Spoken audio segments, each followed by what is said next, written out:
இப்போ பார்த்தீங்கன்னா நம்ம தக்காளி தொக்கு தான் வைக்க போகிறோம். அதை எப்படி வைக்க போகிறோம் அப்படின்றத நீங்கள் பார்ப்பீங்க. ஆல்ரெடி நான் போட்டிருப்பேன், இருந்தாலும் மறுபடியும் சமைக்கிறேன், அதனால் நம்ம எடுத்துக்கலாம் அப்படின்னு சொல்லி தான் எடுக்கிறேன்.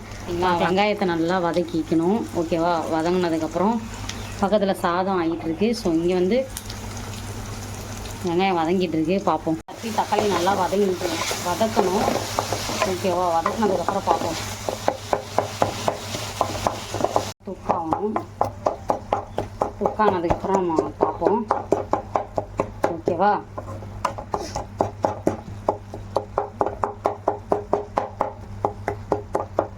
சாப்பாடெலாம் வடிச்சாச்சு. தக்காளி தொக்கு மட்டும் தான் இப்போ ரெடியாகும். இதெல்லாம் வீட்டு மிளகாத்தூள், ஓகேவா? அதுக்கு பார்த்தீங்கன்னா சாம்பார் மசாலா, ஓகேவா?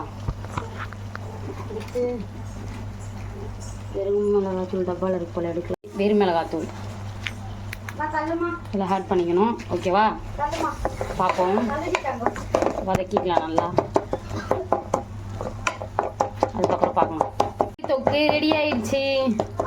ஸோ எப்படி இருக்குன்னு சொல்லிட்டு நீங்களும் கமெண்ட் பண்ணிடுங்க, பார்ப்போமா?